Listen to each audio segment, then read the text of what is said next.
So for the first problem is question 2, and we have some formulas that are given to us that I used, which is the TP, TLS, and QP are all known formulas that we can use. So given the information we had our time as 30 minutes or half an hour, so 0.5 an hour, and then our TL, we just plugged in all the appropriate values. We had our L, we need to solve for our S first before we go plug in for that. So we solved for our S, so we had our CN number. So using that number we could find S, and then we could plug it back in to find TL. And then part A didn't have a correction factor, so we could just use that TL value in the TP equation. We got TP, and then we got our QP using the given equation, and then we were able to graph the different points. So to get the hydrograph, and then we need to find if it was equivalent to 1 centimeter. So we found the area, which is equivalent, it's basically the same thing as the runoff volume, because it's the area under the curve is what we're finding. And then the runoff depth, which we got to 0.099, which is approximately 1 centimeter. And then in part B, we use the same formulas as in part A, except this time we need to do a correction factor. So we found that to be 0.685. So we multiplied that by our initial TL value to get TL corrected, and we used the TL corrected in the TP equation this time. And then we were able to graph our hydrograph, and again we need to find the area under the curve, which is the runoff volume and the runoff depth. And again we got 0.009, which is equivalent to 1 centimeter, so that checked out. Question 3, we were giving the time and intensity, so we were also giving 1.1, so to figure it out for each time interval, we did the intensity minus 1.1 to get all the values in this column.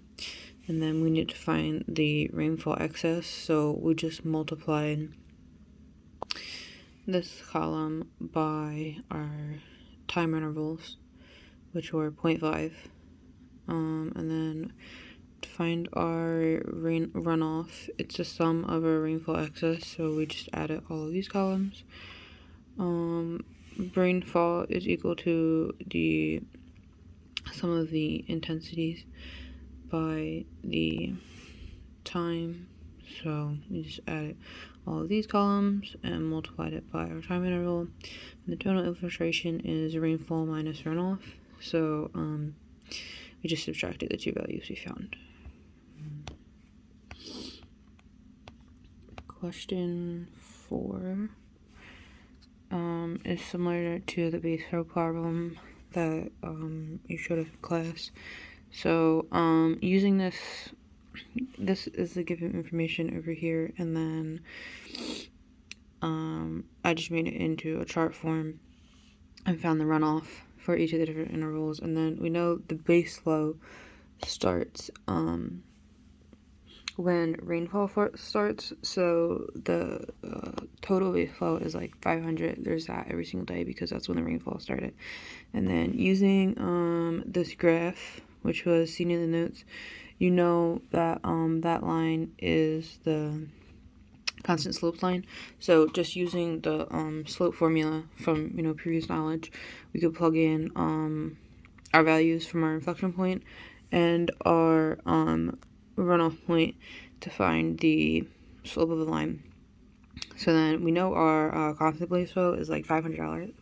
Not dollars, 500, because that's when the rainfall started. So then to find the base flow on day 4, we do the slope times the period of time. So 4 minus 2 days, plus the base flow. So we got 780, and then runoff is total flow minus base flow, and we're given the total flow.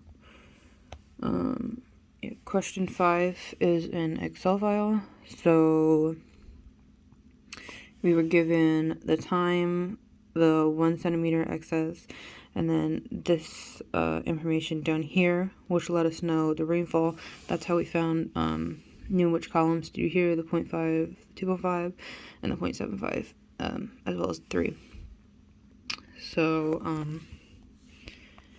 yeah, these are all done in Excel. So you multiply the 1 centimeter excess by your value over top, so the 0.5, and then you continue to do that all the way down for the 0.5 column, and then you do it again for the 2.5, the 3, the 0.75, and then you want to find our total rainfall.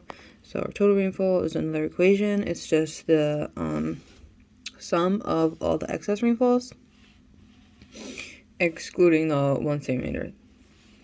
And then you just put everything into a graph and graph it. And